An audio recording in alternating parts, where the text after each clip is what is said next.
다음 주는 우리 맥추절이죠. 맥추절의 예물은 늘 하던 대로 어려운 이웃들을 위해서 사용될 것입니다. 오늘 마태복음 17장에 귀신 들린 아이를 고치시는 예수님의 이 모습 속에서 우리가 얻어야 될 교훈은 결국 주제가 믿음입니다. 믿음. 그런데 공간복음 기자들이 이 내용을 다 기록을 하고 있어요. 변화산의 내용을 다 기록했듯이 이 내용은 공간복음 기자들도 똑같이 기록을 하고 있는데 강조점이 조금씩 다릅니다. 예를 들어서 누가복음 같은 경우에는 누가의 기자가 이 모든 결과를 하나님의 영광과 위엄에 초점을 두었어요. 그래서 모든 사람들이 하나님의 그 위엄과 영광에 놀랬죠.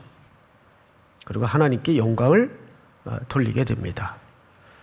그리고 두 번째는 마가복음인데 마가복음 기자는 금식과 기도 외에는 이런 유가 나갈 수 없다.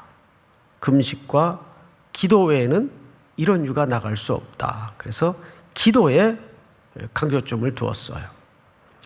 근데 오늘 이제 우리가 살펴볼 마태 기자는 믿음에 초점을 둡니다. 그래서 믿음에 대한 설명이 유독 자주 많이 등장을 해요.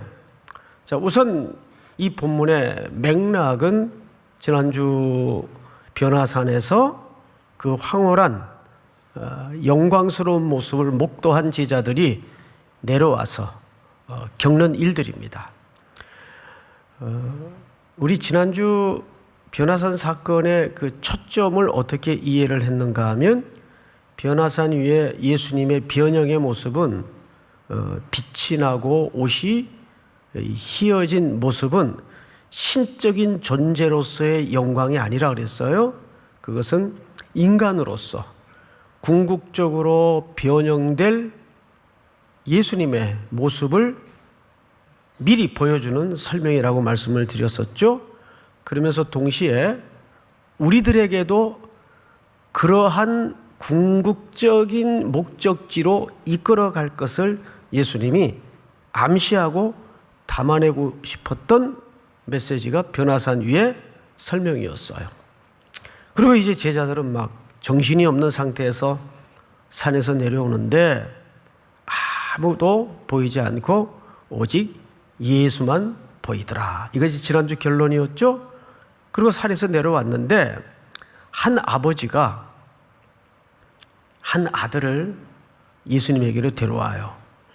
그러면서 하는 얘기가 선생님이 안 계신 틈에 당신의 제자들에게 이 아이를 부탁을 했었는데 어찌하지 못하더이다. 이 아이를 좀 고쳐주십시오.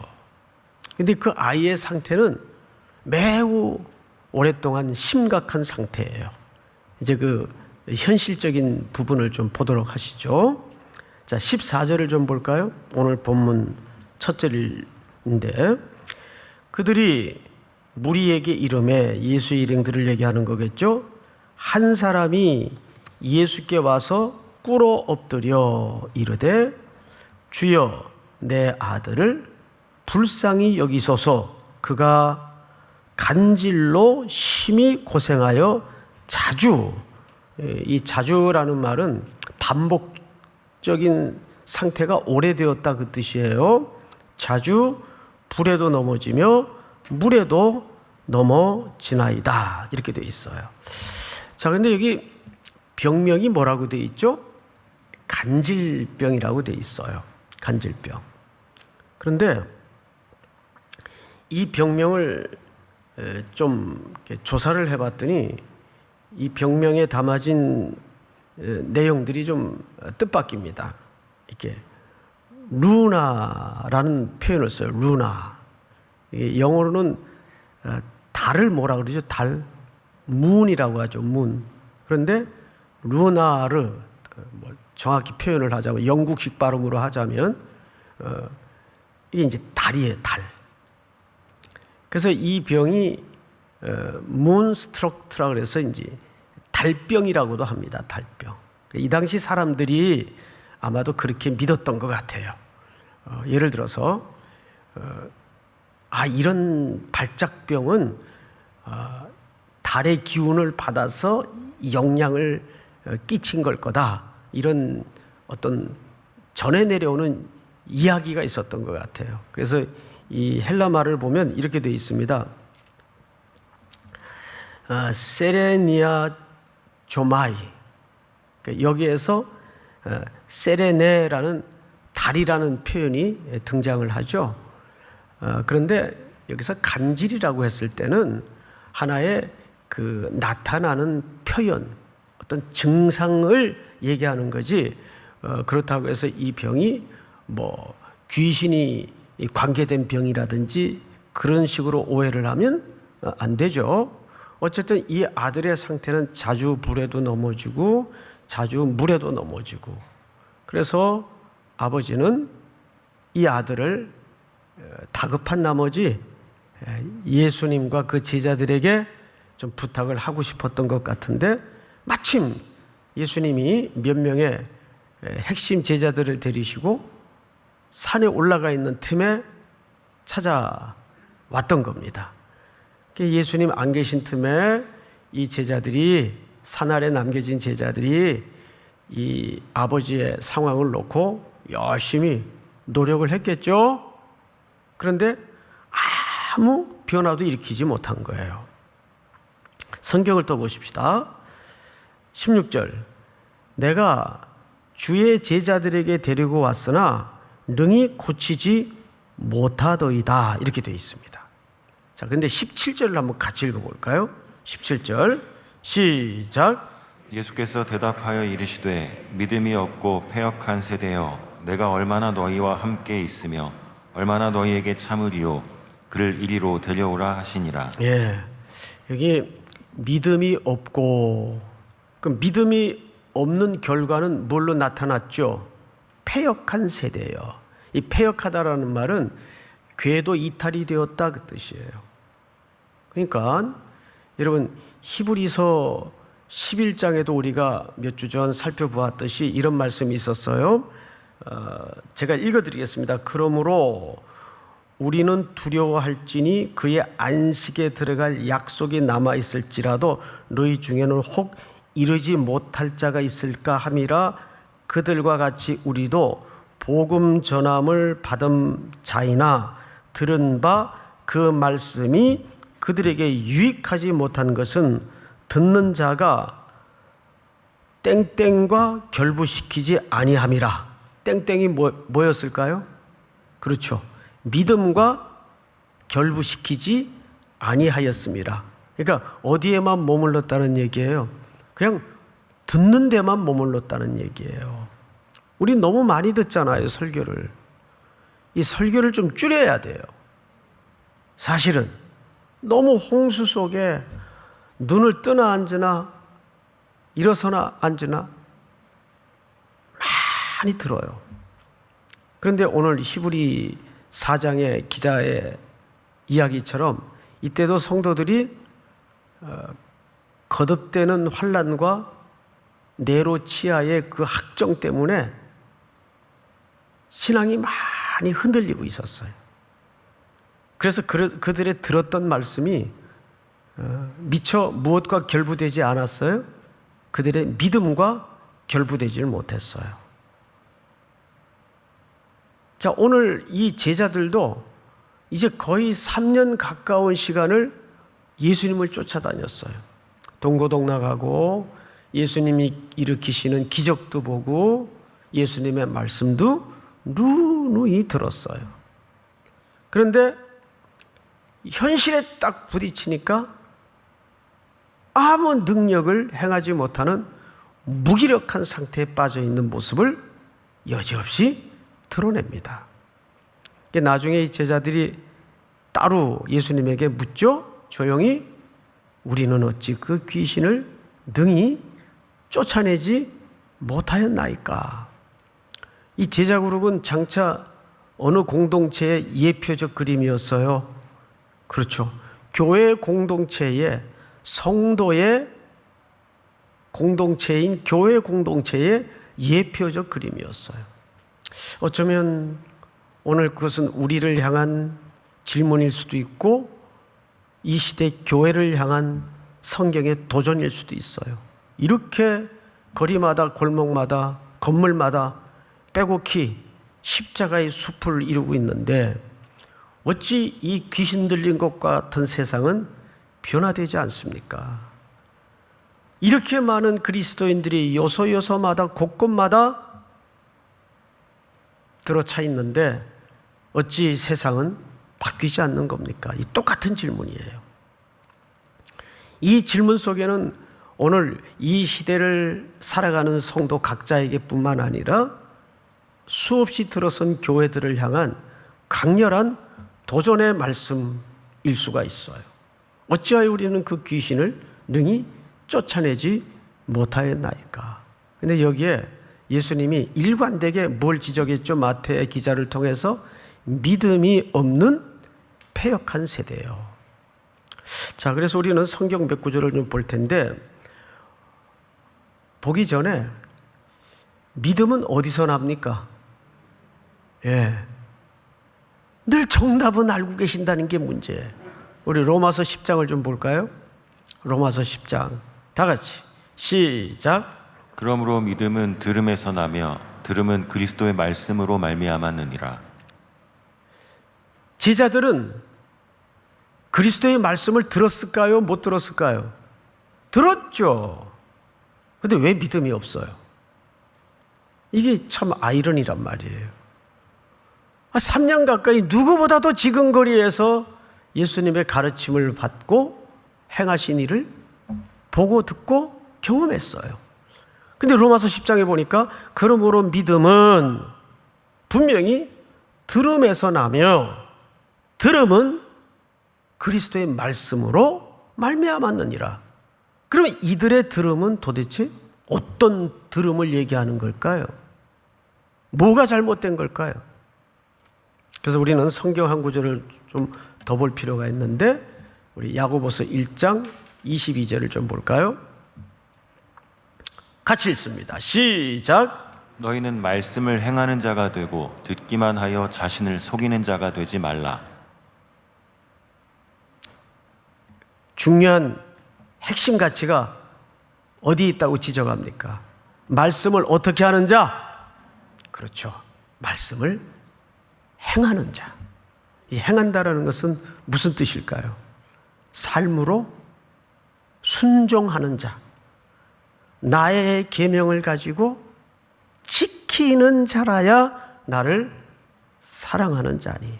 그러니까 말씀이 아직 이 제자들에게는 뭐가 안 된 겁니까? 육화가 안 된 거예요. 육회가 아니에요. 육화가 안 된 거예요. 아직. 말씀이 이렇게 우리의 삶 속에 녹아지지 못한 상태를 얘기합니다. 그러니까 자꾸 예수님이 말씀을 하는데 자꾸 엉뚱한 소리를 하는 거예요.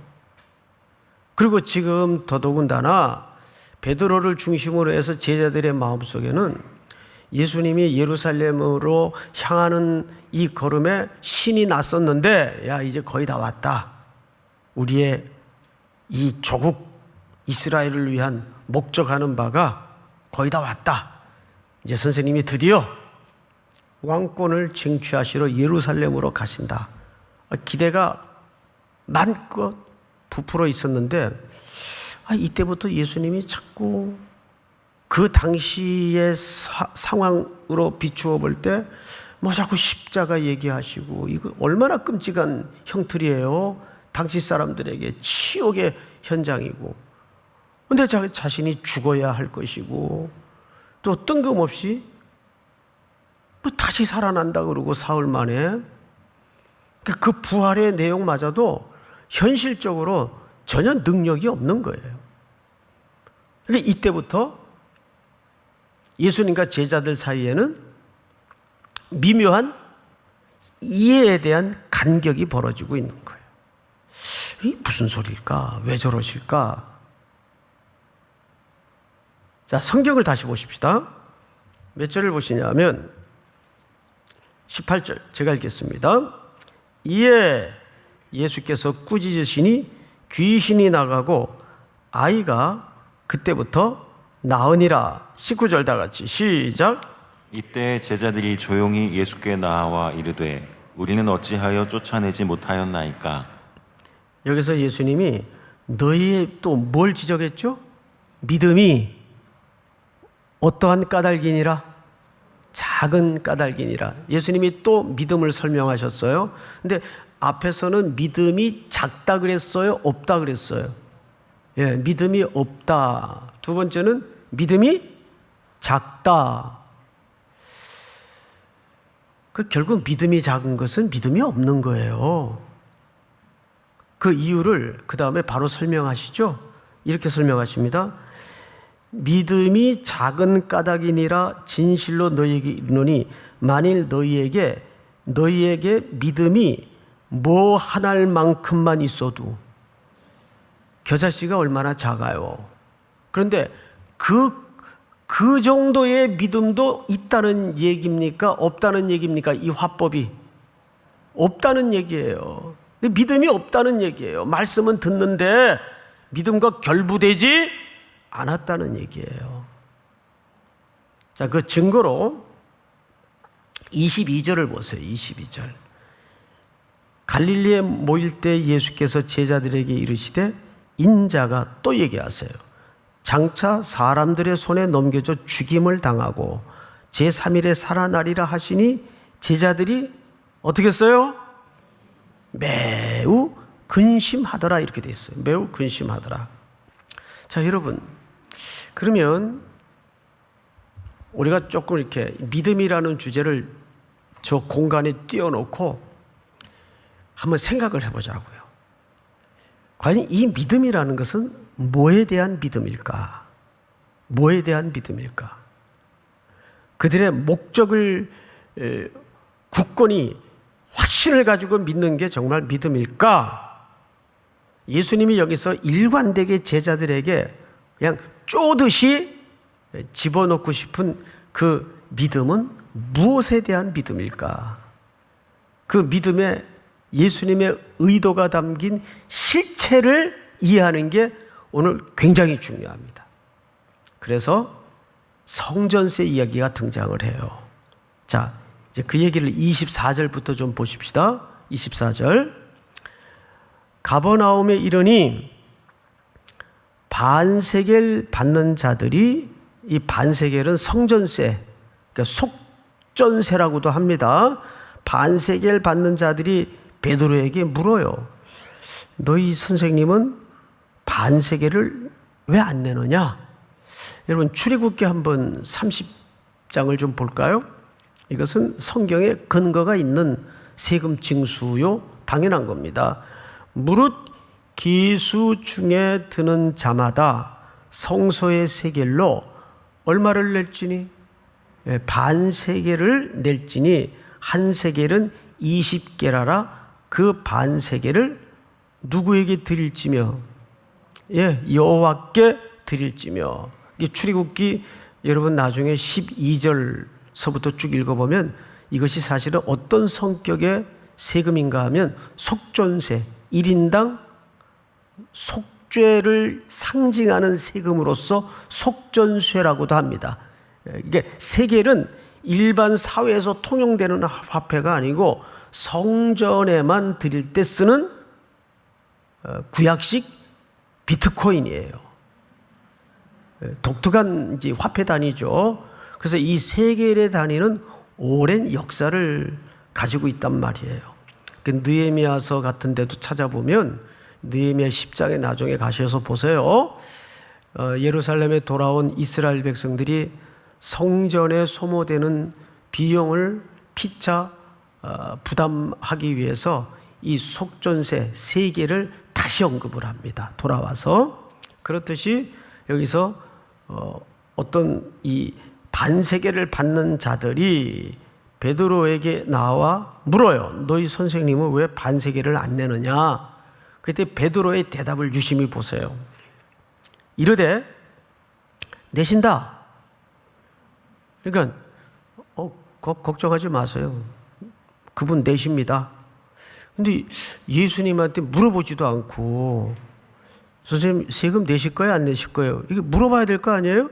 근데 지 맘대로 내신다 걱정하지 마라.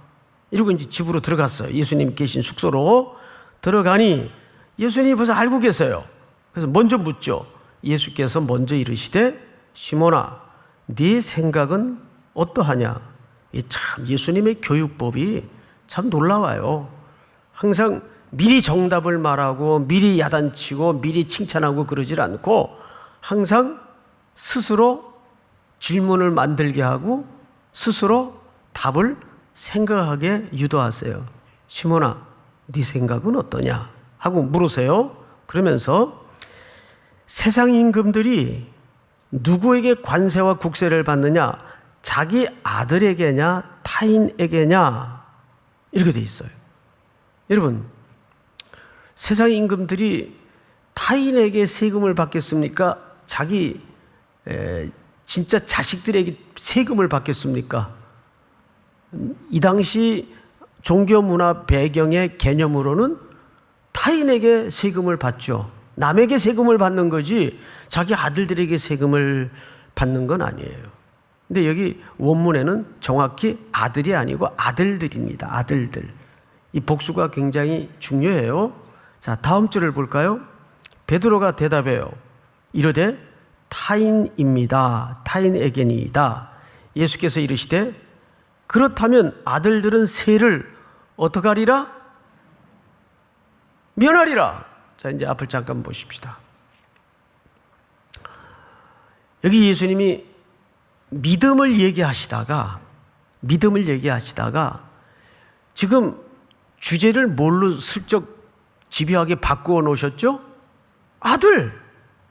아들의 상대 개념은 누굽니까? 아버지. 성전은 누구의 집이에요? 예수님에게는 아버지의 집이에요.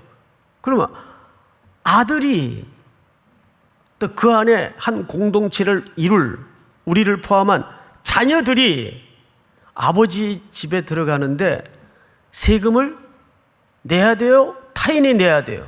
타인이 내야 되죠. 그 예수님이 이 믿음의 주제를 어떤 개념으로 전환시키죠? 아버지와 아들의 개념으로 전환을 시켜요. 이제 이 전체 이야기가 살살 어떻게 변형되어서 무슨 결론을 이끌고 가는지를 아셔야 돼요. 마지막 절 제가 읽겠습니다. 그러나 우리가 그들이 실족하지 않게 하기 위하여 네가 바다에 가서 낚시를 던져 먼저 오르는 고기를 가져 입을 열면 돈 몇 세겔을, 성전은 몇 세겔만 바치면 됩니까? 그러면 이게 몇 사람 몫이에요?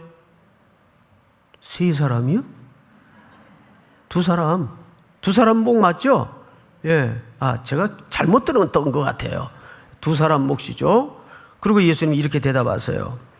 한 세겔을 얻을 것이니 가져다가 나와 너를 위하여, 할렐루야, 나와 너를 위하여 주라 하시니라. 정확한 예수님의 논리대로라면 예수님은 낼 필요가 있어요, 없어요? 낼 필요가 없어요. 베드로만 내도 돼요. 그런데 나와 너를 위하여, 이 말은 무슨 얘기를 하고 싶은 걸까요? 기꺼이 예수님은 하나님의 아들이시지만 베드로와 같은 연약한 인생들을 위해서 똑같이 낮아지시고 똑같이 이들의 고통을 채울해 주시고 똑같이 인카네이션 되셔서 이분이 속전세를 드리는 거예요. 근데 진정한 속전은 누구십니까?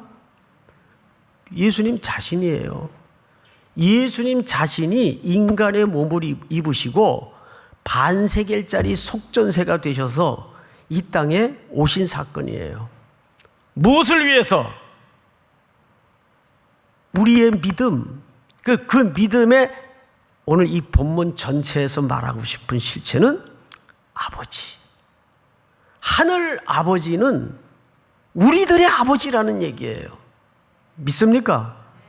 그 얘기를. 그러니까 믿음의 가장 중요한 실체는 하나님을 누구로 사는 연습을 해야 됩니까? 아들로 사는 연습을 해야 돼요. 여러분들이 어떻게 아버지로 살아요? 하나님을 내가 누구로 사는 연습을 해야 돼요? 아버지. 그 믿음애로까지 아직 제자들이 가 있지 못하니까 예수님을 따르는 이 미션 자체가 그냥 사역으로만 이해를 하고 조국의 독립으로만 이해를 하고 인간의 필요를 채우는 일회로만 이해를 하는 기독교와 복음의 왜곡이 벌어지는 거예요. 가장 중요한 것은 뭐예요? 우리가 아들로 사는 연습을 해야 돼요. 그게 믿음의 가장 중요한 실체예요. 그러기 위해서는 우린 결국 하나님의 말씀에 늘 천착해서 하나님이 내게 어떤 아버지가 되시는가. 여러분, 결국 예수님의 일생이 짧았지만 일관되게 우리에게 뭘 보여주신 삶이었는지 아세요? 아들로 사는 삶을 보여주셨어요. 그분의 말씀에 온전히 순종하시고 자기의 뜻을 내려놓고. 그러니까 예수님의 일생은 아들로 사는 삶이 어떤 삶인가를 보여주신 거예요. 믿습니까? 한 주간 동안 또 이렇게 모니터로 예배하는 분들까지 포함해서 집중해야 될 것은 뭐냐면 나는 얼마나 자녀로 살아가고 있는가, 아들로 살아가고 있는가. 그 아들만이 하나님의 나라의 왕국, 바실레이아 왕국에 들어갈 수 있는 거예요. 그래서 18장은 결국 왕국의 이야기가 시작이 돼요. 천국은 누가 들어가는 것이냐? 어린아이와 같은 자가 들어간다 그러잖아요, 18장에서. 믿습니까? 여러분들이 어떤 시련에 던져져 있고 어떤 고난 앞에 맞물려 있지라도 내가 그때마다 누구인가를 확인해야 돼요. 아들, 자녀. 우리 자녀로 삽시다. 아멘만 하지 말고. 할렐루야. 정말 아들로 딸로 삽시다. 그러면 자유로워져요, 여러분. 온전한 자녀가 될 때 진짜 복음을 누리는 자유가 강물처럼 임하기 시작합니다. 할렐루야. 우리 다 일어나십시다. 나의 영혼이 잠잠히 하나님만 바라며